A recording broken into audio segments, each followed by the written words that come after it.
Today's conversation is one I believe will resonate with so many people, whether you've experienced cancer personally or simply found yourself navigating fear, uncertainty, or learning to trust your body again.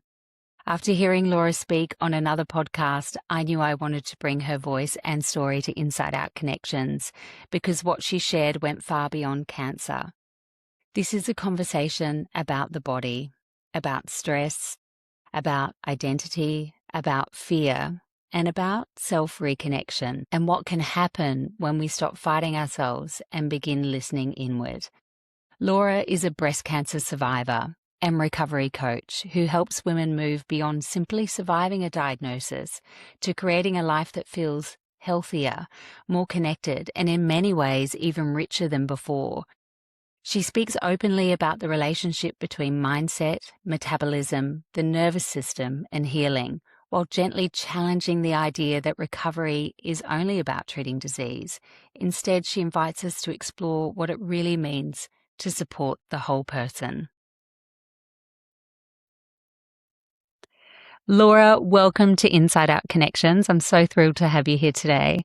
Thank you. I'm thrilled to be here. Thank you so much. I really want to start with your story. Can you take me back to life before your diagnosis? What was it like for you then? Yeah, absolutely. Before my first diagnosis, which was in 2011, I was a single mom. I have 4 kids, and at that time, 2 were still living at home. My daughter was 17 at the time, and my son was 12, my youngest son. And, it was, I thought, a really healthy life overall. I was a certified personal trainer. I was a yoga teacher. I had my corporate job. I did these things on the side. And I was always into health and fitness. I was certified in Ayurveda and, and lived at that time a vegetarian lifestyle and had for about a decade. So just before my diagnosis, I was diagnosed in July of 2011. Prior to that, I had gotten a divorce, and that was in December of 2010. So I was really thinking everything was great because I was so happy and everyone was doing well, and I didn't have all of that toxicity to be dealing with in my life. And so for me, it was quite shocking when I rolled over in bed one morning on July 3rd and felt a lump underneath my arm. And I was immediately I knew something was wrong because that wasn't something. I didn't have fibrotic breasts or cysts or anything like that. And it took me back very quickly to when my brother was diagnosed with cancer. And that was back in 1992 was his diagnosis, and then he passed away in 1993 at the age of 32. So that was really only the closest experience I'd had with cancer. So I knew, though, when I found that lump, something was wrong and immediately did not feel right. But I was shocked by it because I thought, well, I do all the things right. I'm the healthy person, right? I've exercised my whole life. I was an athlete. I was always, always into nutrition and anything and everything that had to do with wellness and the human body. And sure enough, it was, I found it on July 3rd. I was diagnosed by July 11th with stage 2 breast cancer. And, at the time, I was actually trying to transition from my full-time corporate career to full-time doing what I loved, which was health coaching and training and all that. And I thought, who is ever going to want to work with a health coach or a trainer who has cancer? Right. So immediately I was very, very scared at first because I honestly didn't know what it meant. I knew that obviously I had a lump. I knew that I had something in my breast, but I didn't know how cancer worked. So I wasn't sure, is this the only cancer? Is there cancer somewhere else and it shows up here? What does this mean to me? And at the time I was 48 years old and I just thought, is this it? Is this the end of my life? And it was really, really scary. And many of us, I know you have kids and so many moms, how many of us put our life on hold while we're raising our kids? Yeah. And we always say, "Oh, I'll get back to that. I'll go to Italy Mhm. soon, and I'll go to Iceland soon, and, I'll take that Yeah. course soon, but right now it's all about the kids." And I just remember sleepless nights thinking, "Is this really it? Is this the Yeah. end of my life?" And I have not done any of the big things that I wanted Yeah. to do, right? I always said, well, when my youngest turns 18, right, then I'll have more time. Then I'll be able to do it. So it was scary on so many levels, right? And Yeah, it would unknown. have been I mean, how do you stop your mind from going to the darkest places when you get that diagnosis? Yeah, I don't think you do. Not at first. Yeah. Not at Yeah. first. At first, I think you really have to process everything. You need a lot more information. And, when you get the diagnosis, again, when I got the diagnosis, I thought, what now? Who do I Yeah. see? Do I call a surgeon? Do I call, what do I do? I was beside myself. And fortunately, my youngest sister had a friend who had been diagnosed with cancer already twice. And she reached out to me and was just an angel, I thought. She just gave me so much clarity and such a great feeling of calm because she told me, here's the first step. Here's what you do. Don't worry about this yet. Don't get too far ahead in what you're thinking. There's all these other diagnostics that are going to happen before they figure out what's going on. And Mm. so that put my mind at ease a little bit, but I don't think that you immediately can stop yourself from just being so scared and going to that dark side.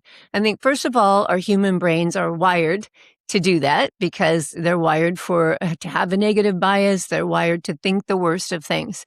And if you don't know anything about cancer, you haven't been exposed to that world at all. And the only exposure you've had is someone at a very young age got it and was dead 6 months later. Yeah. Terrifying. Really hard not to go down Yeah. that road. Yeah. And I would imagine getting that information, your relationship with your body would change immediately as well.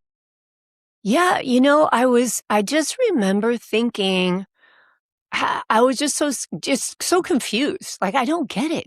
I work out all the time. Like, I eat well all the time. I don't get it. And I think that's part of the biggest myth Yeah. and belief system that some people have. And, many years, 15 years later now, and with another diagnosis and all that we'll get into, I can look back now and say, it's a shame that we lead people to believe that that is the answer, right? Mm. Because is eating well important? Yes. Is exercise important? Yes. But they are not a cure for cancer. They are not preventing cancer. They're reducing your risk of Mm. cancer at some level.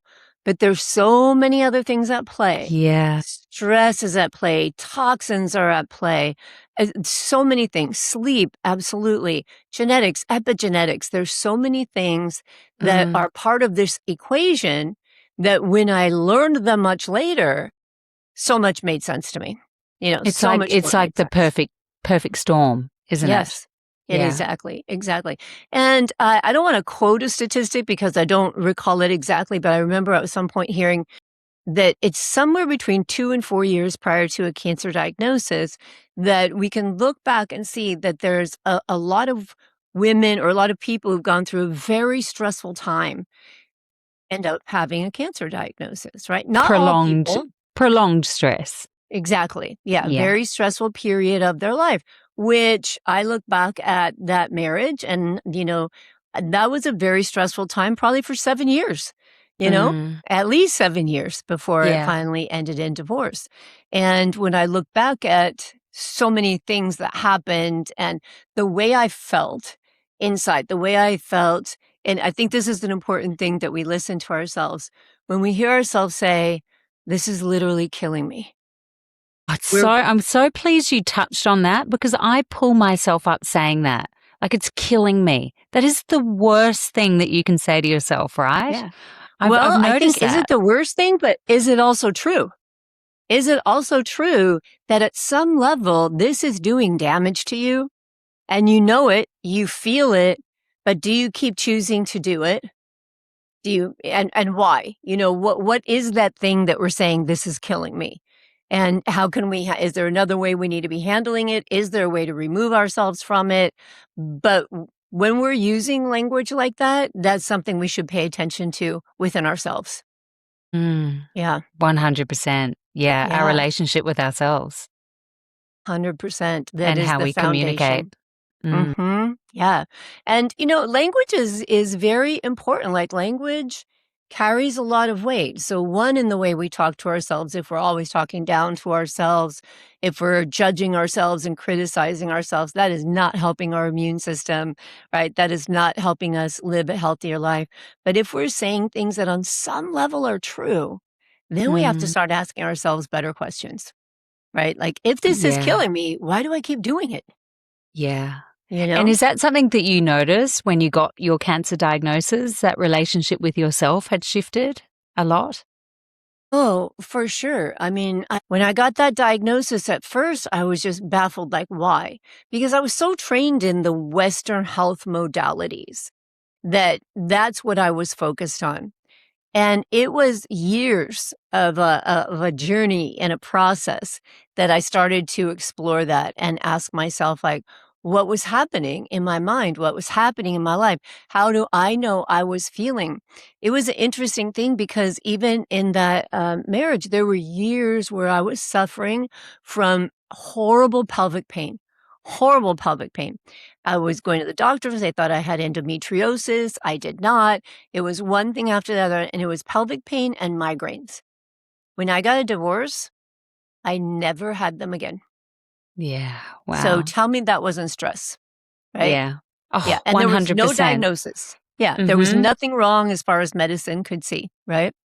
Yeah, I had a migraine recently, and I understand the mind-body connection, and it was after or during at the peak of this stressful moment and Mhm. right at the sweet spot. Do you know when you just find yourself in that adrenaline mode where it's like hypervigilant, just getting things done, running from the stress, running on pure adrenaline, and then Yeah, boom, there came the migraine. And yeah. it's just classic, isn't it? It so is, and, Mm, I'm a big believer in integrative medicine, definitely mind, body, spirit connection. It is all important. It is all significant. And after now almost 10 years of coaching breast cancer survivors, I would say that is more important than anything else. And it is the probably lowest on the totem pole of what people look at or are willing to look at.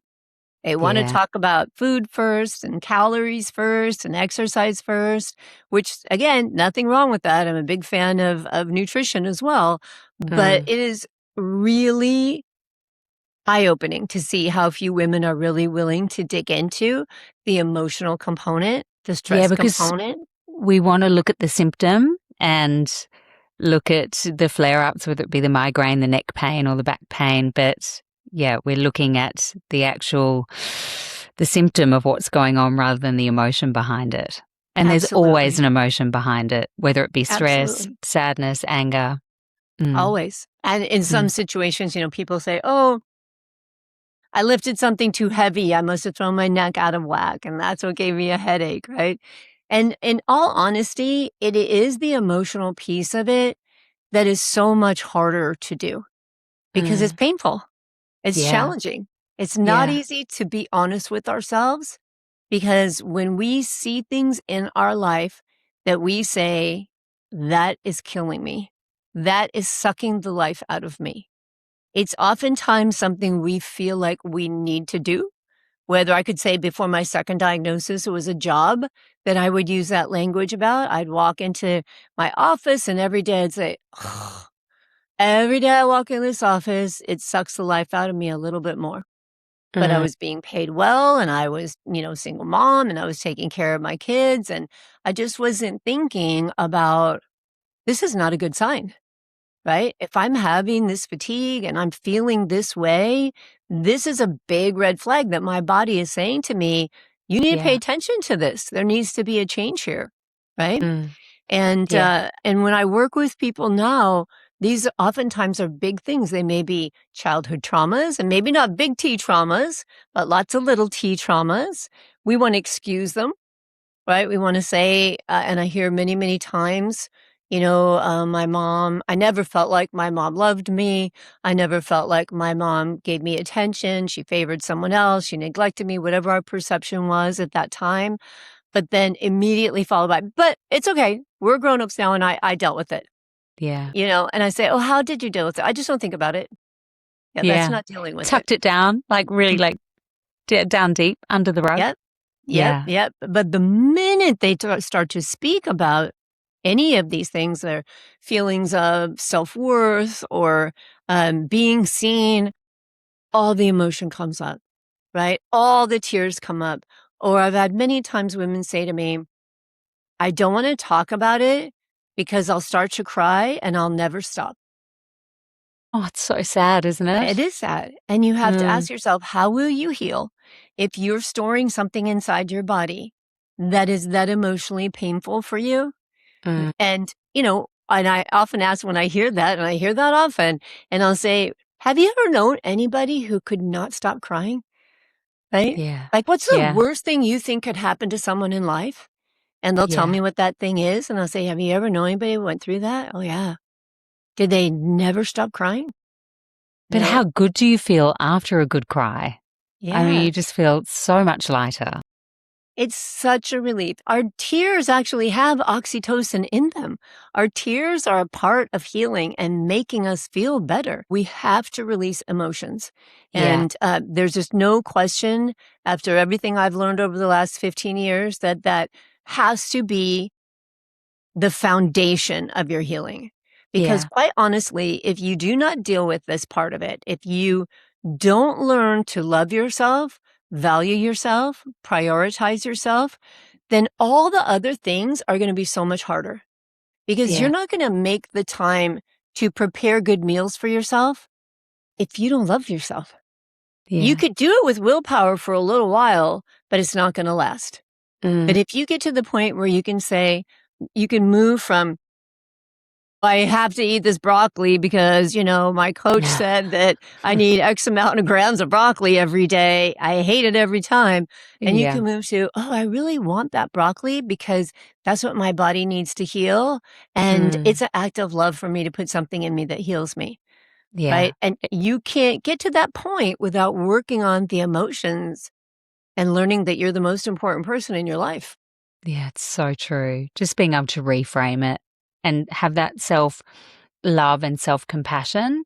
And I think when we do have the little T's or the big T traumas, it's important to go in and tend to those wounded parts of ourselves. Whereas I think a lot of people avoid them because the feelings are so big and there's shame sitting underneath as well. But it's so important whether to speak it or to write it. It's just good to get it out. Yeah. And there is that. There is the shame, there is the guilt, and there is the idea that I shouldn't feel this way. I Mm, should be over it by now. Right? mm, Sometimes it's that is I should be over it by now, but sometimes it's that people have learned to identify with that trauma so much that it almost relieves them of a burden of having to do that work. Because they're like, this happened to me, therefore I'm like this, hard stop. Right? This happened, and this is why I think this way. Hard stop. yeah. No curiosity for, but do you want to still think that way? When you think that way, how does that make you feel? Do you want to feel that way? What if there was another option? Mm, We can't undo what happened to you, but we can certainly change the way you feel now if you want to, yeah. I you love know? that. Hmm. Laura, I wanted to go back and talk about the support that you have or didn't have during those early stages of your first diagnosis. You mentioned you had a friend's friend step it up and talk you through the steps. Was there any other support, especially in the medical field, that you felt that you had or lacked during that time? Yeah, definitely. So I have a great family. I'm one of 6 kids. We're all very close. I have a great friend circle. I was born and raised in Southern California, so I had a lot of friends around me. So as far as support, I had great personal support. I didn't have to worry about anything. My family would sweep in, they'd make sure the house was clean, they'd make sure food was there while I was going through chemotherapy. They were absolutely amazing. from the medical system, there was a lot of disappointment. And I know that some of the ways that we think about the medical system are expecting what that system doesn't do, especially here in the US. So I know many countries work differently as far as, what you have access to as far as medical care. But for me, what my experience is that I never felt like my oncologist was listening to me. And when I asked questions, which I'm a person who asks a lot of questions, it was a very dismissive attitude like, are you an oncologist? Because I am, rather than I'm not trying to be an oncologist. I'm trying to understand why you're telling me this so that I can make an informed decision. And the oncologist that I had at that time and we really went head to head a lot. And back then, I really didn't know about advocating for myself. I really didn't think about, like, I would tell a client of mine now, okay, where do we find a new oncologist? Right. Yeah. Because this person is not a team player for you. I didn't know about having a team. Although I ask a lot of questions, I have a different outlook towards the role of a physician and my role when Mm. we're talking about my life. And I want an expert on my team who's a physician, who's an oncologist, and he works for me or she works for me. Right. And so if I'm going to choose you to be a part of my team and I'm going to choose you to be the expert showing up to coach me or advise me on this piece of what I'm going to do for myself, we better be on the same page. Yeah. And even if we're not on the exact same page, I want you to respect where I'm coming from and be open to having discussions with me. Right. But I will not be dismissed ever again. No. Right. Yeah. No. I mean, it's Yeah. such a intimate journey to be on with your doctor. You want to be able to have some empathy and compassion and a good relationship moving forward to find the best solution for you. Yeah. So I was 48 at the time I was first diagnosed. I was 57 the second time I was diagnosed. And so in that first time, I still come from a generation of people where doctors are like this real authority figure, Mm. and where it is uncomfortable to kind of push back and to ask more questions. And I think now I look at that very differently, but there's still a very, very strong culture in traditional conventional medicine of I'm the doctor, do what I tell you to do, right? Mm. So there's in that world where a lot of people do things that they won't tell their doctor because they're afraid of being judged or Mm. dismissed. As recently as 2 weeks ago, I had a client who's just going into chemotherapy. She started working with the naturopath. She brought a metabolically trained naturopath onto her team. And that naturopath had a few questions about her treatment. And when Mm. that woman brought those questions, she sent me the email that her oncologist sent her and basically said, oh, well, is your naturopath a double board certified this with this much experience? And because I am, and if you'd like us to start transitioning you to other care, just let us know. We'd be happy to help you. And it was like, oh my God, this Mm. woman just had a couple questions, right? She Yeah. wanted to understand how this worked. And Mm. so that is a very strong cultural thing, I think, in a lot of places, in a It's lot of difficult, conventional isn't medicine. it? I mean, I've Mhm. found that I've always used naturopaths as well. And I also have doctors and I have integrated doctors. But I find some hardcore medical people just dismiss when I come in with my blood tests that my naturopath has requested. It can be a bit of eye rolling or whatever. But at the end of the day, I always argue that I'm extremely healthy. I'm not at the doctor's office getting antibiotics and drugs and medication because I am very healthy. And I think it's important to combine the two.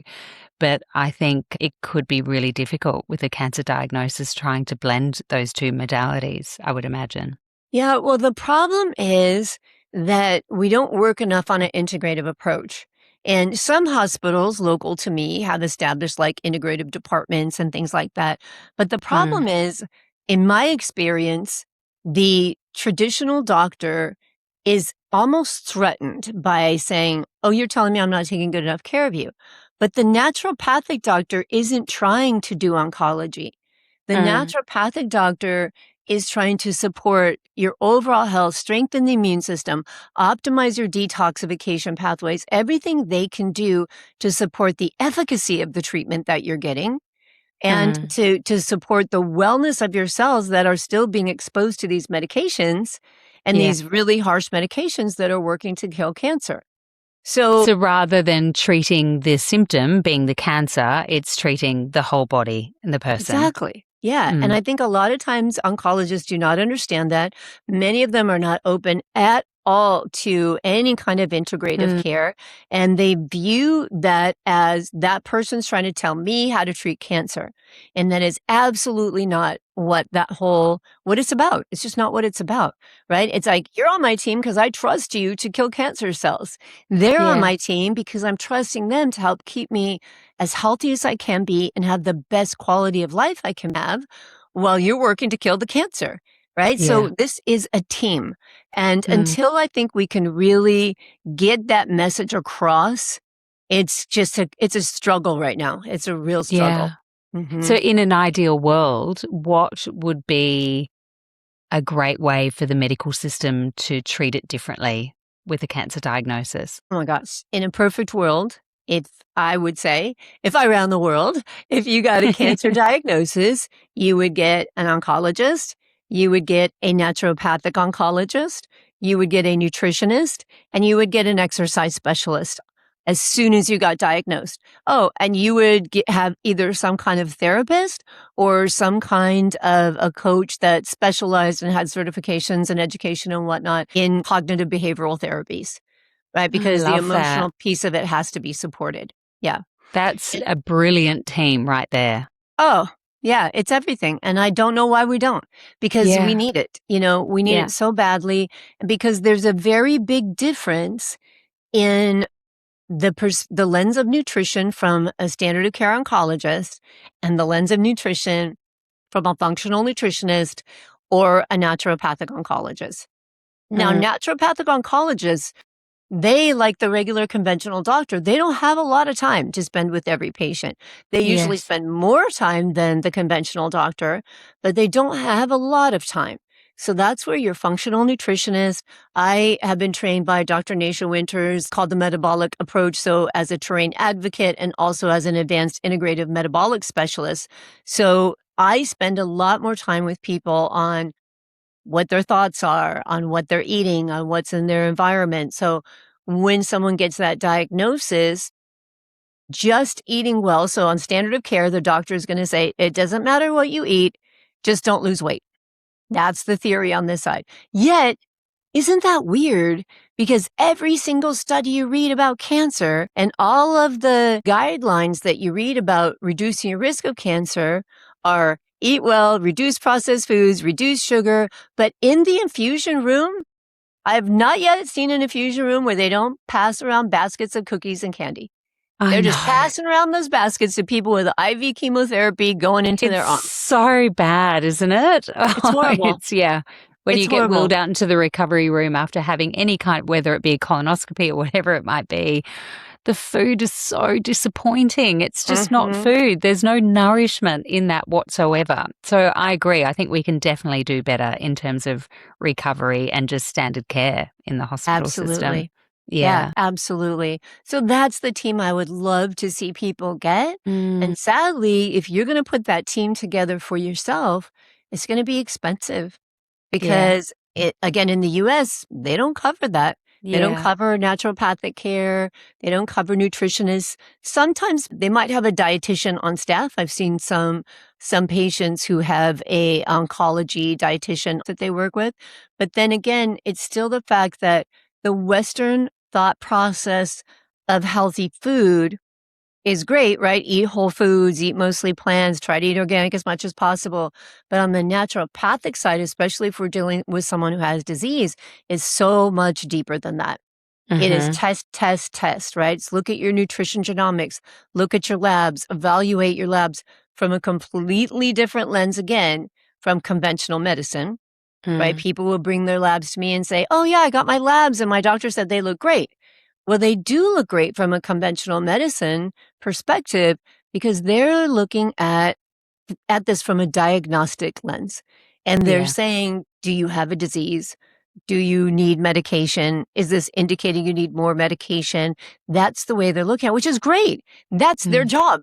That's what Yes. conventional medicine does, right? So I feel like so many people who get into the system with a serious illness are so frustrated and angry because they Mm. want their conventional doctor to do what a naturopathic doctor does. Yeah. And that's not what they're there for. It's not what they do. That's And not their so training. yeah, it's Yeah. not we're expecting something. It's like we're expecting a podiatrist to do your root canal. A Yes. podiatrist is not a dentist. And Yeah. so we need people that specialize in supporting what it is we're looking for, right? And And what is it that is we what need. you do, Laura, as a coach, as a breast cancer recovery coach, when people come to you in different stages of cancer? Do you help them navigate that terrain through getting a team together? Yeah, absolutely. And Mm. so if someone has active disease, they must be working with a naturopathic oncologist in order for me to work with them. Because just like we're saying, clearing up who does what and who has what role, I have seen from when I first started doing this work, people would come to me for support and they'd say, well, I want to start with you because I can't afford a naturopath. And I would do what I could to support them, but it wouldn't be long before I'd realize this person thinks I'm treating cancer. Yeah. And because they would come, well, I was eating this and I did that and I was in ketosis for this long and my scan showed a progression. Okay. But what we're doing isn't that's your oncologist treating cancer. We're treating, again, the healthy terrain, and treating the terrain is not a cure, right? Yes. And just like chemotherapy is not a cure. If you ask any oncologist, they will tell you there's no cure for cancer. It's creating the optimal environment in Exactly. order for your body to heal and do its job. Yep. And even in doing that, it may not always work. Yeah. Yeah. That's what we're trying. But like you said in the beginning, just the different levels. It's not just about having chemotherapy. It's not having a good diet. It's not about exercising. It's looking at your stress. It's looking at your sleep. It's looking at the emotional shit that we just squash down in our bodies our whole life. There are so many different layers to Yeah, how we function and then absolutely. looking at genetics and metabolic issues or whatever it may be. But I wanted to touch on that because I was exploring before and I found something called the NGS test. Hmm. So the next generation sequencing test. Can you explain? I just don't know anything about it and I would love to hear more. Yeah, absolutely. This is such an exciting development. And some conventional oncologists are adopting this, which is wonderful. So there is a test called a CTC that's been around for a while, circulating tumor cell. And that's something like Signatera, Guardant Regent. A lot of doctors will use that. And that's looking at microscopic disease in your blood. That is a little different from a regular, let's say for breast cancer, there's a marker called a CA 15-3. It's called a tumor marker. And they'll often look at that in your blood panel. Some oncologists do, some don't. But a circulating tumor cell test goes even deeper than that. It's looking at microscopic disease. Then you have an NGS, a next generation sequencing. That is actually taking either a tissue biopsy or a liquid biopsy of the cancer itself. And that test looks at the DNA sequencing of the cancer itself. So what that shows is what variants are in this cancer. And what we see in those variants, does that tell us, is there a targeted therapy specifically for that? So about 9 months ago, so I have metastatic disease. And so when you have widespread stage 4 cancer, you often go through many lines of treatment. Some will work for 2 years, some 3 years, maybe some 10 years. We hope that one works longer than the other because there's several that you can go on and you want them to last as long as possible. But sometimes you'll get a breakthrough Cancer is very smart. It mutates, it adapts. And so you might be on a medication for 2, 3 years, and then suddenly you're seeing a progression. So they'll try something else and see if that works. So again, even I don't care what side you're on, if it's naturopathic side or conventional medicine, it is throwing spaghetti against the wall in the most informed way possible and saying, let's hope this works. And Yeah. so about 9 months ago, we were seeing a really tiny progression, but my doctor is just very proactive. And I wasn't even concerned with the progression, but he was. And he says, I just want to really stay ahead of everything. And he was suggesting to me an IV chemotherapy. Now, I've been on oral chemotherapy. Back in 2011, when I was diagnosed, I did go through IV chemotherapy, and it's brutal. It's Mm. really brutal. And if there's any line of treatment I could try before going back down that road, I will try it.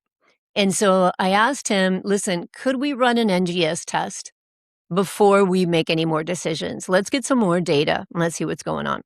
And so we ran an NGS test and it came back showing a couple variants that my doctor was unaware we had because they're not in my body, right? They are in my body because the cancer's in my body, but they're not my DNA. They're the DNA of that cancer. And so when he saw that, he's like, oh, we have a treatment, specifically a targeted treatment for that variant. Let's try it. Mm. And so we tried it and it worked. And so it's So wonderful your doctor was open to it all as well. very, very wonderful. Yes. Yeah. And the nice thing with these next generation sequencing tests is that if your conventional doctor is not open to them, you can contact those companies. Oftentimes they have other doctors who work with them. They might have grant programs that you can do those tests through. But what an amazing breakthrough. What a wonderful technology. And now there's another company also called Astron Health. And Travis Christofferson, that's his company. And he's the guy who wrote the book Tripping Over the Truth, which is an amazing book about the history of cancer. And he started Astron Health. And what they do is they take NGS tests, the results from NGS tests, they load them into their AI-driven software. And it will run those sequencing and everything you have that they've found out about that cancer. They'll run it through, I think it's now like 175,000 different clinically peer-reviewed, published studies. And they will give you a report that says, according to the DNA in that sequencing test and all of these studies, here are the things that cancer will be vulnerable to. And it's not just medication. It can be off-brand medications. It can be supplements. It can be food.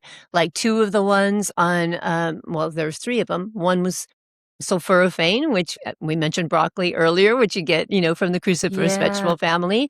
One was caffeine. One was aspirin. Right. And then another was an off-label drug. And so it's just really interesting to see what studies show. So of course, I can easily implement these into my treatment plan. Yeah. Yes. Interesting. That's fascinating. It's so fascinating. And we're seeing, and this is why one of the things I think there's a sword we can take up in so many different areas when it comes to cancer. Early diagnostics, before like early detection. And I say early detection is too late. Like, let's start changing lifestyle habits before we get any diagnosis, right? But if we can't do that, early detection, great. The earlier, the better. There's people who are out there advocating for more funding. There's just all kinds of ways that we can advocate and help women become more aware, especially when it comes to breast cancer. But I also like to help people understand that once you have a diagnosis, there are so many more options that you can look to in addition to, chemotherapy, radiation, surgery, but there's so many more options. There's so much more data. It's about being informed, isn't it? Yes. And I think even if for the people listening that don't have cancer, it's really important to understand all of this, isn't it? For somebody who may get cancer that we love, or if we get cancer later on down the track, rather than just having a diagnosis, having fear hit you, just doing everything that your doctor says. And most, of course, all doctors are doing their best as well with Oh, the yeah. knowledge that they have. But Mhm. it's being able to broaden that a little and not be so Yes. rigid in our thinking that there is only a one-way approach, that there are many different paths.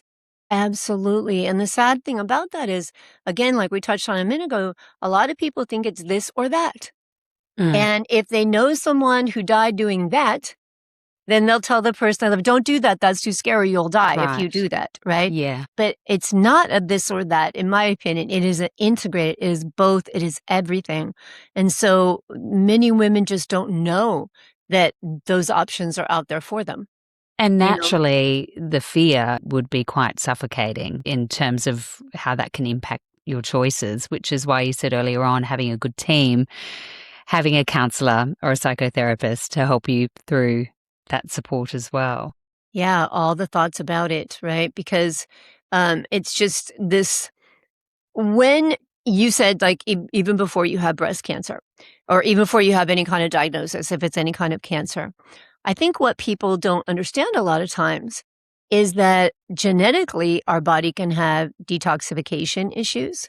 And so that could mean something like my body, for instance, has certain cellular SNPs. They're called single nucleotide polymorphisms. And what happens with those is they're going to tell my body to act differently. And so with a Mm. lot of SNPs that I have, it makes it more difficult for my body to detoxify itself. So Is that similar to the MTHFR gene? it can, yeah. So an Y- MTHFR mutation can absolutely be one of them.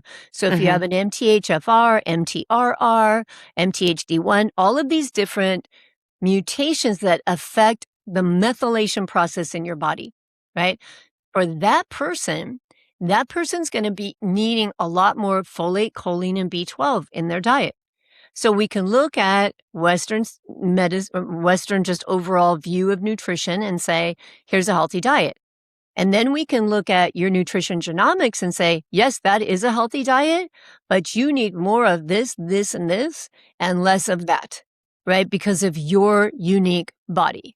That's That's right. why anytime I see someone promoting a healing program that's like, you all need a juice. You all need to drink 12 Yes. gallons of celery juice. You all need to be vegans. And I've had a lot of clients who are vegans. Not a single one of them has come to me with optimal health. Not a single Mm. one. And Yeah. because if you have these different SNPs, so if you have problems with the GSTM1, this is a SNP that's going to affect the way that your liver detoxifies itself. And depending on what other SNPs you have that might support that same pathway in your body, you must be mindful of how many toxins are in your life. You Mm. must be mindful of in, on, and around you, your body products, your environment, everything, because our body is always creating metabolic waste as we go through the day. So our Yeah. liver already has to process that. And if we're exposing ourselves to other things, other chemicals, other medications, overdoing supplements, if we don't know why we're taking a supplement or what purpose it's serving, it still has to go through the liver. And we can Yeah. have overtreatment in naturopathic treatments or what we call natural treatments or in standard of care. And I've seen both. And Mm. so when we're putting that kind of a burden on your liver, and the liver is already struggling and the body is already struggling to break down estrogens, to break Yeah. down hormones, right? Then those hormones, if they stay in there long enough and they're not getting broke down, they're turning into more and more toxic form of hormone. And that is increasing your risk of cancer. Yeah. So with well over 100 nutrition genomics assessments I've done on people for with cancer and without, for my clients that have cancer, I see those top 3 being, methylation, detoxification, and blood sugar regulation on Mm. the top, almost across the board, right? These are Yeah. big deals. Yeah. Yeah. That's really important information to know. Laura, I wanted to go back. You mentioned in 2011 you had your first cancer diagnosis, stage 2, and Mhm. then 10 years later, you had your second cancer diagnosis, stage 4? Stage 4, yeah, in Yeah. 2020. Yeah, so after my first after stage 2 was a year after that, And after I'd finished all my treatments, after I'd gone through the reconstruction and the chemo and all of that, I went back to become a mentor in the program at a local hospital, which is where that woman was mentoring that called me initially and helped me so much. And I always said, when I can, because you have to be a year out of treatment, because that year when you complete treatment, I compare it to a year, like they say, when you lose someone you love, there's a year of a grief process. Well, there's a major grieving process and a Yeah. healing process over that year that you come out of cancer treatment. Because when you're in it, you're in this survival mode and you're just doing everything you can just to get on the other side of this. And then once you get released from treatment and they're like, okay, there's no evidence of disease. We'll see you in 6 months. And a lot of women go into depression, anxiety. They're very, very fearful. They've already been operating in a fear-based world and system now for a long time. And now they're like, wait a minute. How will I know if I'm safe? Yeah. I'm so afraid of my own body. Yeah. How do you tell? And so when I went to this mentor training, I met all these women and I started to hear their stories. And I, for that year, had been, again, working with my doctor, my oncologist, trying to tell them, like, my body is not the same. Because one Mm. of the things they tell you when you're going through chemotherapy is everything you go through is temporary and it'll all go back to normal. And that is absolutely not true. It is 100% not true. How Mm. could it be? Right? How could it be true that you could have such incredibly toxic drugs Yeah. pumped through your body for months on end and then go back to normal before that exposure? It doesn't Mm. happen. And Mm. and it's different degrees for everybody. Like, I had a lot of nerve damage in my hands and feet. I had a lot of chemo brain, a lot of brain fog. But at 48, what happens is in my first chemo treatment went right into menopause.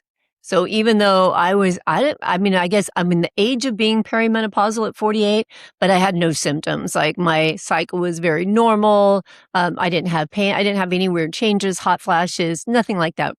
And then I got a chemotherapy treatment and I went right into menopause. So you're going into menopause in 10 days when it's supposed to take 10 years. And then you're being pumped full of steroids to try to keep you from dying because of the chemo, basically, is what you're doing. Those steroids and all of the other medications they're giving you to try to control the nausea and all of the other things that are going on when you're Yeah. in It's chemo. gotta knock you around. Yeah. For sure. Yeah. It creates horrendous constipation, most chemotherapy drugs. You don't sleep. You already get hot flashes from the chemo itself. So if you add menopause onto that, this is like if this was 10 years ago, I would have fans on both sides of me. I would have a ceiling fan over me and I would have an air conditioning unit in the window next to me wherever I sat. I didn't go anywhere without fans. I had hand fans constantly, right? It was just intense, intense. Yeah. And, I bought a wig before I went into chemo, but I never wore it because wigs are hot. And I was Yeah. like, "Forget it. I Scratchy. don't care what Yeah. I look like." Yeah. I'm like, "I'm so hot." Just throw that thing on. I'm like, I couldn't care less what I look like. Yeah. Yeah. So when I met these women and I started seeing what they were struggling with is when I said, these are the women I'm gonna serve. These are the women I'm gonna help. It was a Mm. calling. I felt it in my heart. I went back to college at the age of 50, and I got a new degree in healthy lifestyle coaching, which is, an integrative degree in exercise, nutrition, and behavior change sciences, and I started a business coaching these women. And I wanted to help them understand that they were not crazy because I was dismissed so many times by my doctor when I would say, something's not right. I'm wearing this body monitor and this body monitor, and I'm tracking everything I put in my mouth, and I'm running like a 4,000 calorie deficit every week, and I'm not losing any weight. Something's not right, and Yeah. I would get snarky comments from my doctors, and they would act like they didn't believe me. And, there was a whole lot going on inside of my body that Yeah. we It's weren't like, looking at. who is this body? I don't know this version of my body, right? Yep, Everything had absolutely. changed. Everything had changed, and I had never been overweight in my entire life. Again, I was always very active, very athletic, and I was like, when I would go in for my chemo treatments, I would get on the scale every 3 weeks and I'd say, "How am I gaining weight? I can't even eat. I'm eating mashed broccoli. Like, I Yeah. can't eat at all. What is going on here?" But Yeah. it's just it messes you up so badly, right? But I want to say, I think that was obviously a really important part of your healing was reconnecting with these women on Absolutely. their journey, and their journey was also helping you recover as well. Absolutely, 100%, Mm, and it still does every single day. I love what I yeah, do, and I yeah. always say it is an integral part of my healing, 100%. And Mm, when you're working with these people, you've got to stay a step ahead, right? So I was trying to figure out what's going on with me so I can help them try to look at different things that might be going on with them. mm, And I really got into fasting at one point. So I started studying a lot of naturopathic modalities. I started going to those online summits, going to conferences, and just trying to learn everything I could about something is different from what I know from this Western perspective. What could it be? And one of the things that really turned everything around for me was fasting. And when I discovered, like, that initially it was a Prolon diet, I was working with a naturopath who wanted me to try Prolon. I don't know if you've ever heard of that, but it's, from Prolon. Okay. yeah. I was But like, "Is that a thing in explain. Australia?" Okay. Yeah, So you can explain. Yeah. so Dr. Walter Longo, who's out of USC Medical Center here at the Longevity Center in Los Angeles, he had done some studies and he created what he called a fasting mimicking diet because obviously fasting can be difficult and a lot of people are very intimidated at the idea of fasting. So it's a 5-day protocol and each day has this little box and inside of it is like a package of dehydrated minestrone soup or a package of 3 olives, which I had never experienced fasting before, and I never loved 3 olives more in my life. Like, these are the best 3 olives. Oh my It's so god. cruel. 3, I always eat half a jar. I couldn't imagine just having 3. Yeah, it Yeah. was intense, the first time I did Prolon, it was intense, Mm, but I noticed that I felt a little better, that I wasn't having an afternoon energy crash, that my brain felt a little clearer, and now Prolon is not a cheap protocol, right? It's 5 days, and I think it's around $500 for those 5 days. Now, fast forward down the road, I look at it and go, "I would never do Prolon now because a lot of the things in Prolon I could make myself and eat the whole food version, and it's kinda heavy on the carbohydrates, right? Heavy, let's put that into perspective, because you never exceed 800 calories in a day on Prolon, right? So Dr. Walter Longo, in fact, he recently wrote a book, Fasting Cancer or Fasting for Cancer, I think is the name of his book. So he mhm. goes into talking about why, fasting is so beneficial when it comes to supporting your healing from cancer. But from that, I went to saying, like, why wouldn't I just fast? How about if I just go all in and figure out what this fasting thing is about? And so I would start with a 16-hour fast. I thought, okay, let me try a 24-hour fast. Let me try a 3-day fast. The more information, I would never suggest someone do a 24 or 3-day fast if they've never fasted before. That's Like, right. you Yeah. got to walk yourself into this and understand how your body responds to it. But then I started losing weight. I started Mm, feeling better. I started having less brain fog. I didn't have afternoon crashes. I didn't have heartburn.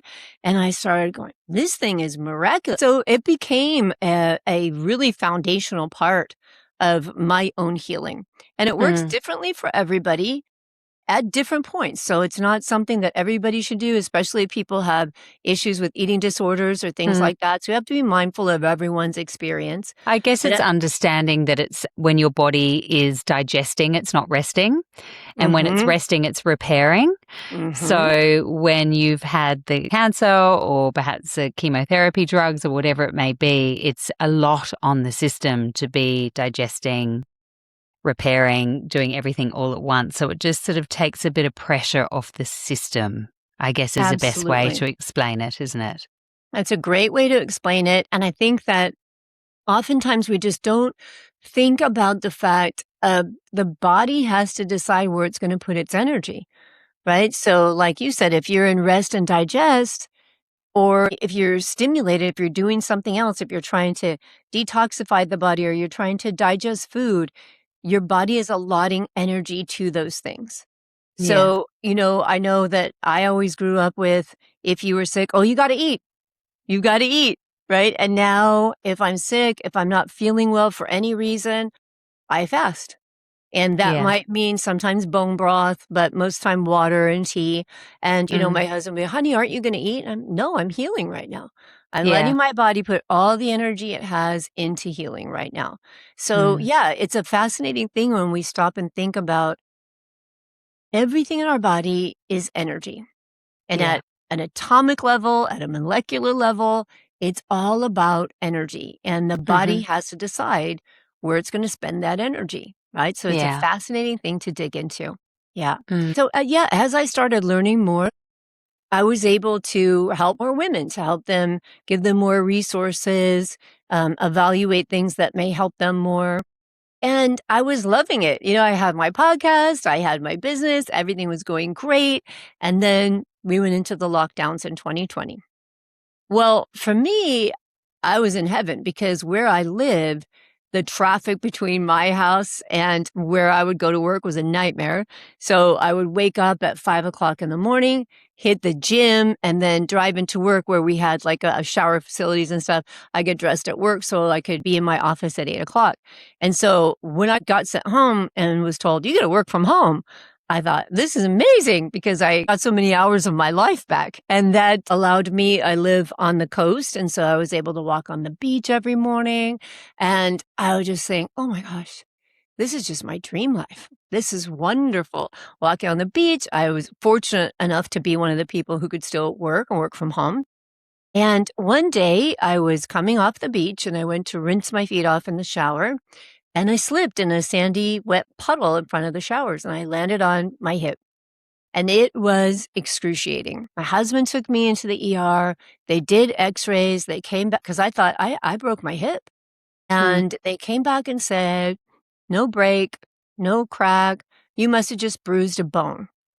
And they said, it's going to be maybe 4 to 6 weeks. And you're probably going to see a big bruise pop up.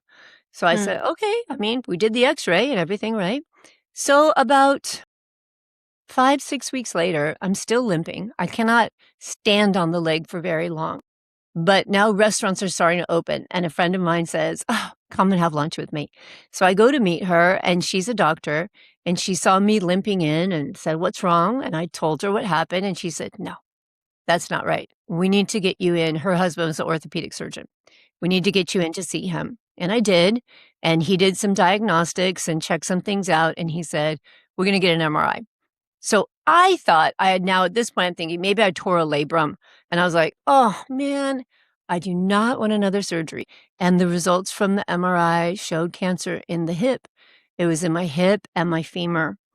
And he called me to tell me it was a Sunday morning. And I thought, oh, I'm going to need surgery. Something's torn. Cancer Yeah. was not even in my mind, Yeah. not You'd even done thought. cancer. You had I'm moved done. on from cancer. Yeah. Absolutely. I passed the 5-year mark. I passed the Yeah. 7-year mark. I'm doing so good. Everything is great in my life. And yet throughout that year, 2020, I had a lot of weird things happening. I was having like random pain in my shoulder that would wake me up. There was no pattern to it. It would just happen now and then at night. I got an x-ray to see if anything was going on. They're like, it's all clear. There's a little bit of arthritis in the shoulder.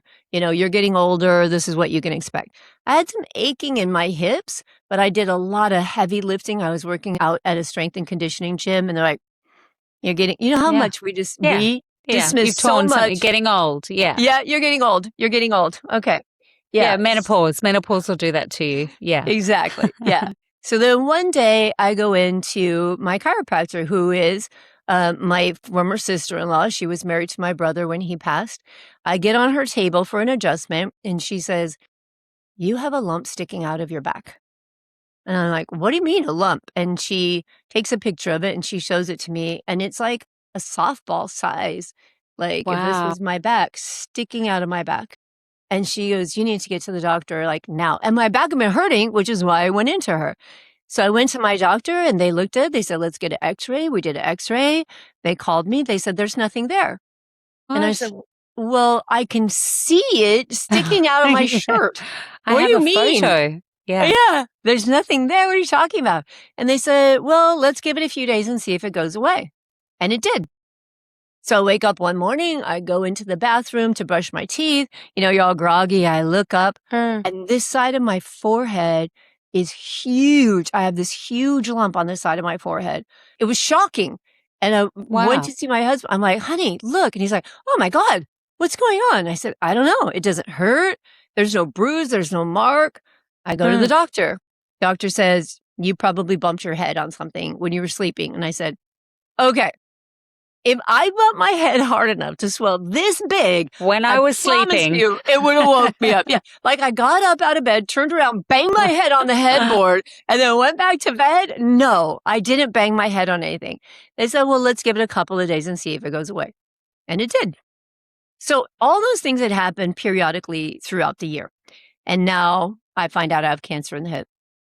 So I said to my doctor, well, okay, let's just, he's an orthopedic surgeon. And I said, so let's just do a hip replacement. Let's just cut it out and do a hip replacement. Boom, boom. I'll just go back to life. And he's like, I think we need more diagnostics than that, Laura. We need to check everything out and see what's going on. So I'm like, okay. And within a half an hour, his wife, my friend, is over at my house with a pair of crutches. And she brought lunch and she brought crutches. And she's like, you need to use these. And I said, okay, why? And she said, because if you step the wrong way, Laura, your hip could break. And she starts drawing me a picture of what's actually going on in the hip. And I'm like, okay. So over the next week, they were so helpful in getting me to get some diagnostics and get in to see oncologists because it was really tough at that time. This is October of 2020. And they do the whole full body CTs and MRIs. And she calls me the next Sunday and says, you know, I wouldn't normally do this because I'm not an oncologist and I don't have a plan for you, but I need you to understand how serious this is because she knows I may or may not always follow doctor's directions and kind of push things when I shouldn't. And she's Yeah. like, I need you to understand how serious it is that you don't get off those crutches, that you use them. Even if you're going to the bathroom from your bedroom, you have to use the Mm-hmm. crutches. And she says, you have cancer in both femurs, both hips, your pelvis, 8 vertebrae in the spine, Wow. three of your ribs. You have a 5.5 centimeter tumor under your arm. Your heart and your right lung is partially collapsed. Your heart is surrounded by fluid. Your lung is surrounded by fluid. And you have cancer in your shoulder blade, in your forehead, all the places where I was having these weird things happen. I had cancer everywhere. And Wow. Hang on. Let's just process that for a minute. That is a heavy diagnosis. And it thank was goodness it came terrifying. from your good friend who knew Yes. you so well. But Yeah. that in that moment, In that how did moment, you I thought it was the end of my life. Yeah. yeah, I was you like, thought this is this is it. it. It got This is me. it. Yeah. My husband was sitting there. I'm going to get emotional. My husband was sitting across from me. Yeah. I had her on speakerphone and he was just breaking down. Yeah. And I got off the phone and I said, holy shit, I'm going to die. Wow. When my brother got this kind of diagnosis, he was dead in 6 months. And I was like, is that all I have? Do I have only 6 months left in my life? So it was, I mean, it was shocking, it was terrifying, and it was just, yeah, just a moment where I was like, this is really it. This is one of those moments where you hear about people saying, get your affairs in order because you Yeah. don't have Wow. much time. You know, And so your children were what age at this time? my youngest, so this would be, it's almost 6 years ago now. So my youngest was 20. So my kids were adults. They were all out on their own. And it was interesting because my youngest son struggles with depression. And one of the things that it's so hard, when you get a diagnosis, the first diagnosis was the same as the second in that how do you tell your kids? How do you tell your kids? That's a really hard thing. And how do I tell my parents? My dad had passed, so My mom was still with us. So you have all these thoughts like, how do I tell my mom she's going to watch another one of her kids die? How am I going to tell my kids that I'm going through this? And so the first thing again was having this being my second time, I said to my husband, the first thing I'm going to do is get all the information because I need to understand, what does this mean? What are the treatments? What's happening next? And because I had been in the field I was in for so long, and because I had just read all the books and all the things and really heavily and deeply into mindset coaching, I sat with that for about 3 days, processing everything, thinking about what did I want to know, what I need to know, what did I want the end of my life to look like. And then I woke up like on the fourth day and went, you know what? No, absolutely not. I'm not going to die from this. I have seen stories. I have met the people. I have heard the podcast. People heal from cancer all the time, from stage 4 Yes. cancer. People do it. It happens. I read Radical Remission. I've read the Metabolic Approach to Cancer. Like, I know people heal from this. And And I'm also, going to, I want to touch on, Laura, how you just said, like this is it, and you had to process it for a few days, and you had to let your mind go there, what you wanted the end of your life to look like. It's Mhm. like you had to kind of go to the dark place Yeah. of that kind of acceptance for what was at that Mhm. particular time. Yeah. And then to acknowledge all of that. And I think, when people talk about fighting cancer and fighting hard and pushing through, but I don't think that always works, that approach. I think it's like a softening, I guess is what I'm trying to say, like an acceptance. It doesn't mean that you're not going to fight for your life, but there's an acceptance piece of meeting yourself exactly where you're at Yes. and then processing that. And then a few days later for you to say, yep, you know what? No, we're not doing this. Yeah. I So I refuse think that. it's important to acknowledge that. I think it's a really Mhm. important part of healing in any aspect, not just cancer. It absolutely is. And I would say, so I'll tell you, give you a little bit of history. Because my friend was a doctor and she could see all the things, because I had all my diagnostics and files shared with her as well. She called me after I met with my oncologist who would be treating me. And she said, so what did he tell you about your 2018 scan? Because after I had gotten out of my first diagnosis, there's a follow-up, right? There's aromatase inhibitors you go on, and there's certain blood work and scans that you do just as maintenance. And I said, well, nothing. What do you mean? And she said, well, I don't know if this is going to help or not, but if it were me, I'd want to know. And there was a 3.5 centimeter tumor in this auxiliary lymph node, which was now a 5.5 centimeter tumor in my 2018 CT scan. And nobody told me. And So what they I missed did, it. They missed so it. did they miss it or did they forget to put in the report? Because here's the process. The radiologist looks at the scan and reads the scan and then writes it into a report. And the report goes to the oncologist, and the oncologist tells you what's in the report. So did the radiologist see it and then just forget to write it in the report? Or did the radiologist miss it altogether? I have no idea. But for that 2 years, 2.5 years, cancer was just spreading unchecked due to that tumor that I hadn't been told about. And then in the years since then, there have been I've had many, many scans, and I've had many scans come back where parts of my body were missing. Not like parts of my body were missing, but the diagnostics Yeah. on certain parts of my body. And I'd say to my oncologist, well, what about this hip now? And what about L3 and L5? And, what's going on in the spine? And I said, it's not in the report. Does that mean there's no cancer there? And then the doctor would Mm. call the radiologist and be like, oh, we have to file addendum. They just forgot to write that in the report. So I've seen this many, many times since being in the system. And, Mm. what my doctor says is we're very short on radiologists. Radiologists are overburdened. It's incredible what they're expected to read. And we see this a lot. We see things get missed all the time.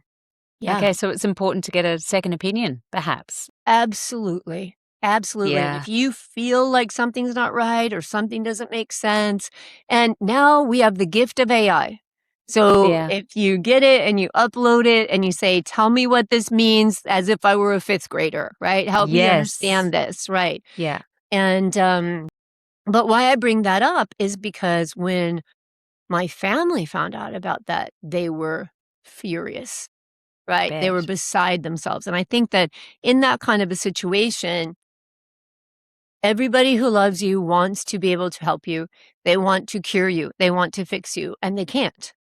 And so they'll go to whatever it is that gives them some sense of helping you, something they could do, right? Because they feel so helpless. And my husband really wanted to file a lawsuit. And I thought about it for a long time, several days. And I said, I cannot do it. Like, I'm literally on the verge of death right now with the amount of Yeah. disease that's in my body. And It's a different fight. That's a different uh-huh. fight And I now. said, Yeah. all the energy I have has got to go into healing. And Mm. I know me, I can't fight and heal at the same time. I can't be worried about what lawyers say about me and whatever goes No, on in you've that got to world. go in and Mhm. focus on you. Yeah. Yes. And that was really a profound moment for me when I went, fighting energy and healing energy are two very different things. And cancer is a part of my body. It's not a virus. It's not a bacteria. It's not something I caught. It's something that mutated and it's a part of me. And I need to spend time on that. I cannot be in fight mode.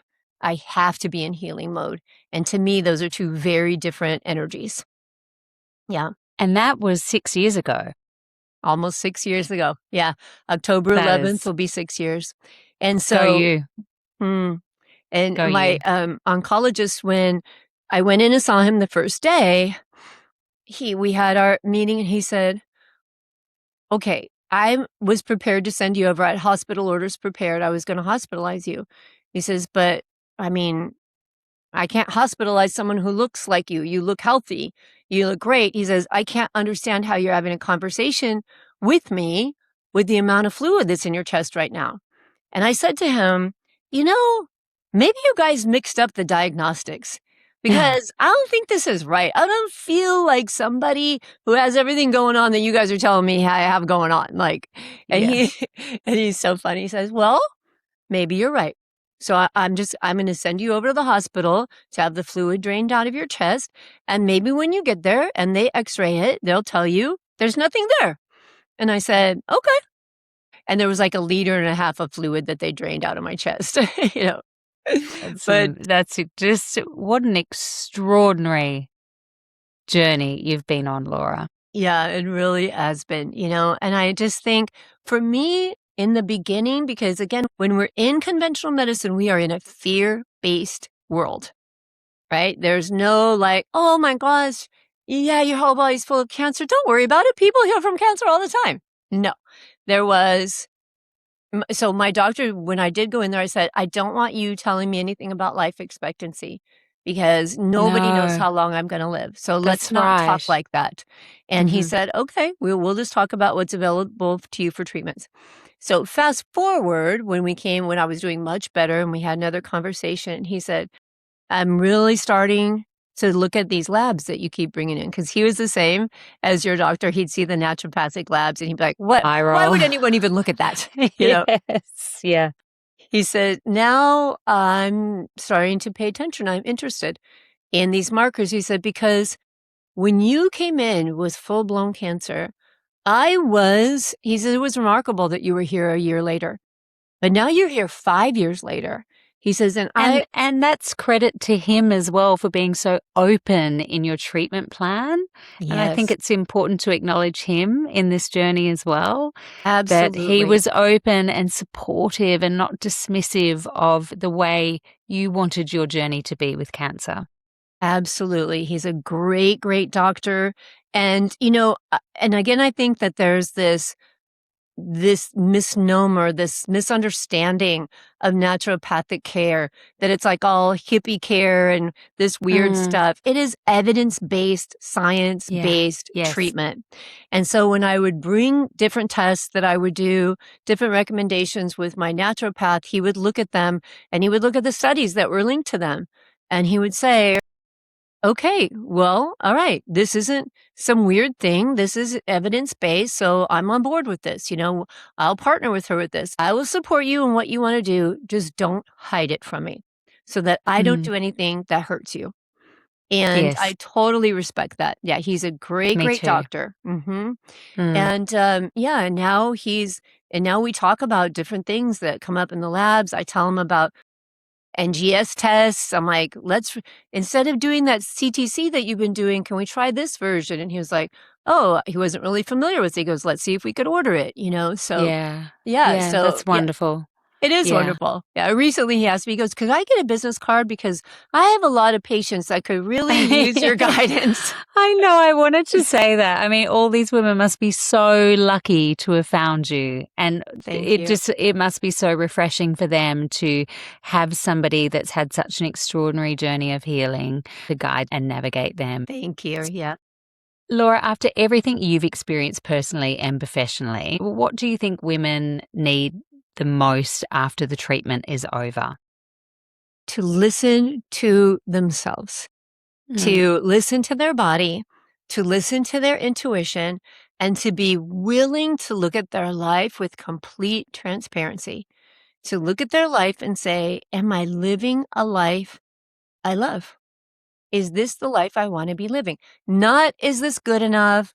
Not, I really don't like this, but I don't want people to think I'm mean. And, that person's not that bad.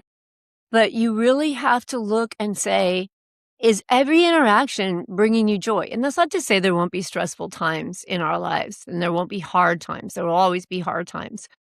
But on a day to day basis, in the most consistent way, do you love your life? Are mm. you What are you tolerating? Yeah. exactly? What are your boundaries? What are you telling yourself?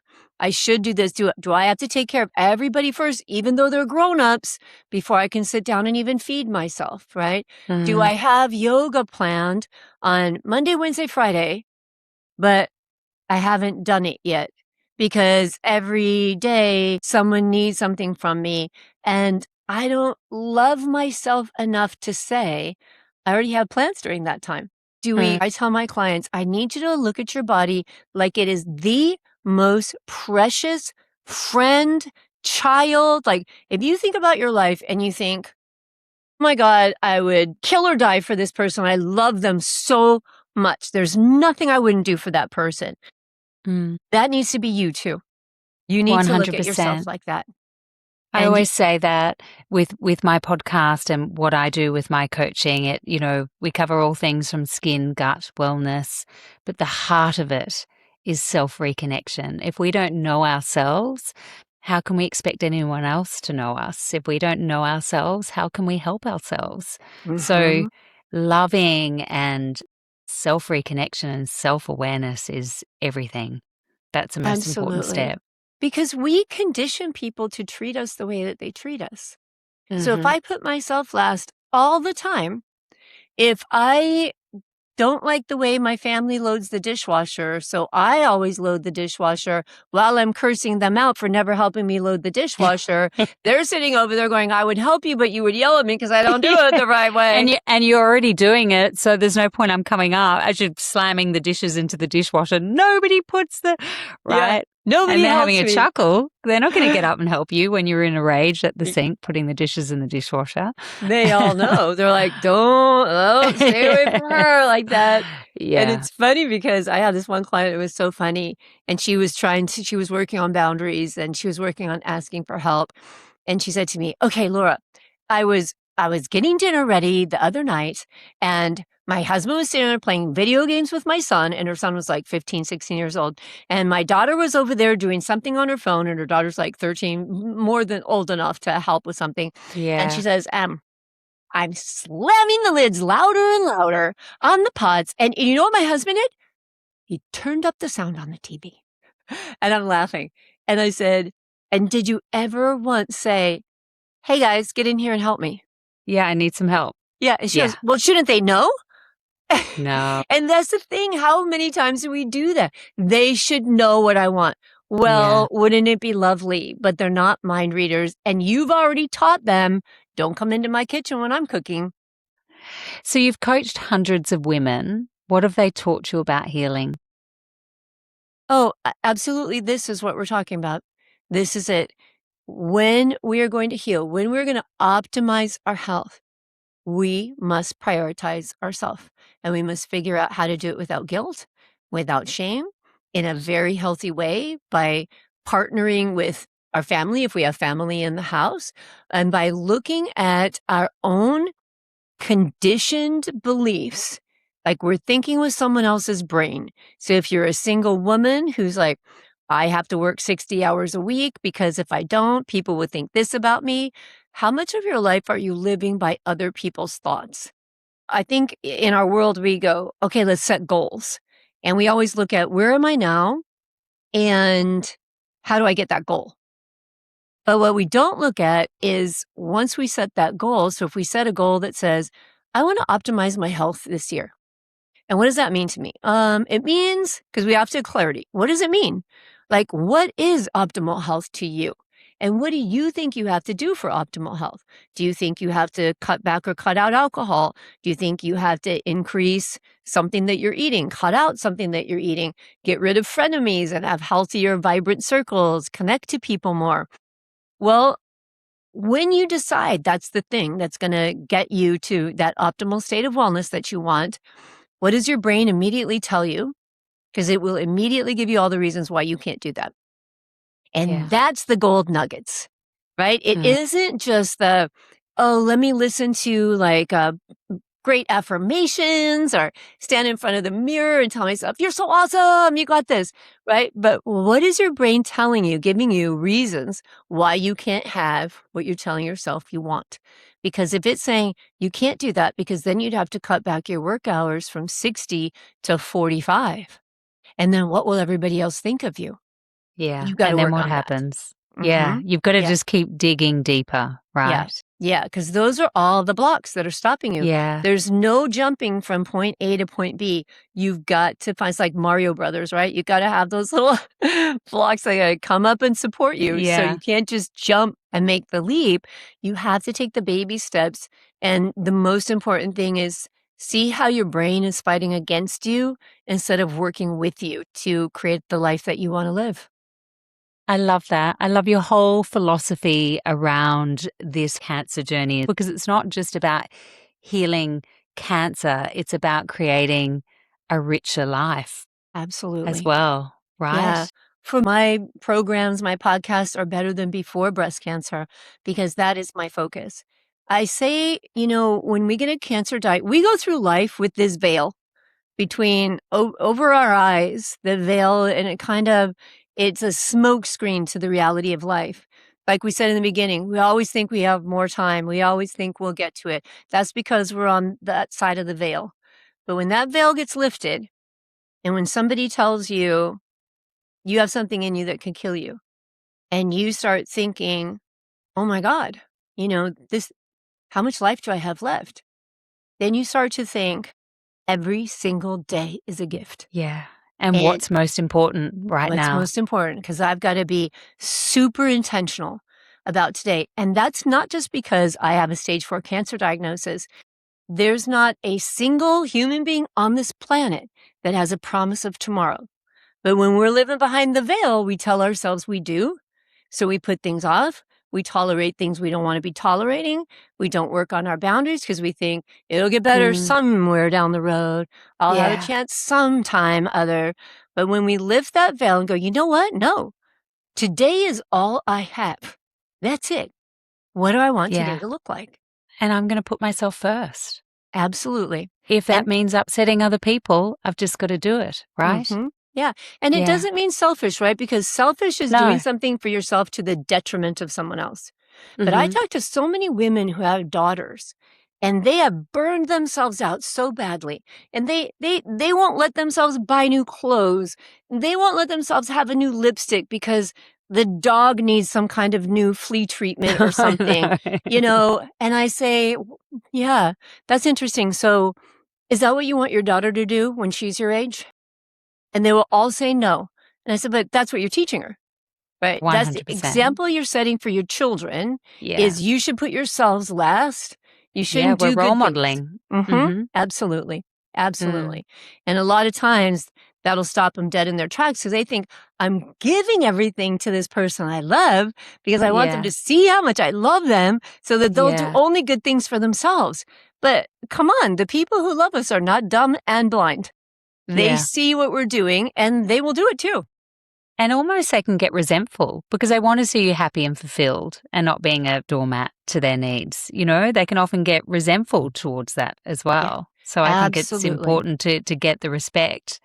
Yeah. Sometimes a little bit of tough love is better. And I don't even know that I wouldn't even call it tough love anymore. I would say it's an example of extreme love for me. Mm. And if you want to take that, if your story wants to be that's hard on you, that's okay. I mean, that's your story. But I'm showing you the kind of love I want you to treat yourself with, you know? Yeah, that's a Yeah. nice reframe. Yeah. If you could go back and speak to the Laura who'd just been diagnosed, what would you tell her? Boy. Um, the diagnosis the first time or the second time? You choose. Pick one. Um, if I could go back to the first time, then I would say there's more to health than what you've been taught. You know, stop fighting what's happening in the medical system towards you and open your mind to what else might be available out there, right? Because I was definitely still in the fight at that point. And if I could go back to the Laura before I was diagnosed with stage 4, honestly, I'd say this is not going to be easy, but you're on the right path. You're doing a good job. You're learning as you go, and just be patient with yourself. And, since that diagnosis, um, I really think that I have put all the energy into just learning everything I could about healing and being able to share that and not stepping back from life. When I got that diagnosis, I just decided I am gonna live, and I've lived. I mean, I take trips. I've been to Iceland twice, Costa Rica twice. I go to Mexico. Any trip that comes up, I'm in. I will say yes to everything. And if tomorrow was my last day here, I wouldn't regret anything that happened over the last 5.5 years. I feel like I really listened to myself, made the best decisions I possibly could. I don't have any regrets about the choices that I've made. And yeah, I would just tell her, "You're doing a good job. Just love on yourself and do what you know is the right thing. Listen to Mm, yourself." I love that. Yeah. Laura, I've loved having you on the podcast, and I Love know that being this here. conversation will resonate with so many people. I hope Before so. we wrap up, I always finish with a moment of reconnection. What has your body taught you about yourself? Oh, my body has taught me that we are so the we, like there's this me that sees and knows everything that's going on in my body, right? I see my brain and the thoughts that it has, and I'm like, oh, that's just an organ in my brain doing, or in my skull doing what it's supposed to do. But there's this me, there's this consciousness that integrates all of this and makes the choices for all of this. And my body has taught me that we are integrated partners, that what I think and that what I choose has everything to do with how my body will respond, and that we just have to go through this with the best partnership anyone could ever imagine. What are your go-to rituals you can't live without? Walking on the beach on a daily Mhm. basis, waking up in the morning earlier, at least an hour and a half earlier than anything I have to be ready for. So that means if I go to the gym at 7, I'm gonna be up at 5:30 because slow mornings where I get up and I get my coffee and I come back and I read or I meditate or I read prayers. That's it every single morning. And honoring my circadian rhythm, like there are very, very few instances where I will stay up late just because someone says, "You should stay up late." It's just that I know what my body needs, Yeah, and I'm going to give it what it needs. And if that means that other people will be disappointed because I'm not gonna show up for something, that's okay. yeah. Yeah, That's if okay. somebody says, "Let's meet for dinner at 7:30," I'm like, "How are we even friends?" Like, Yeah. Who we eats met at at 8:30 7:30? last night. I know. It's like 5:30. You're my best friend. Exactly. My son, two of my children live in Colorado, and I went to visit them a couple of weeks ago. My youngest son made a dinner. He lives in Aspen, my other one in Grand Junction. So he says, made a dinner reservation for 8:30. And I said, 8:30 p.m.?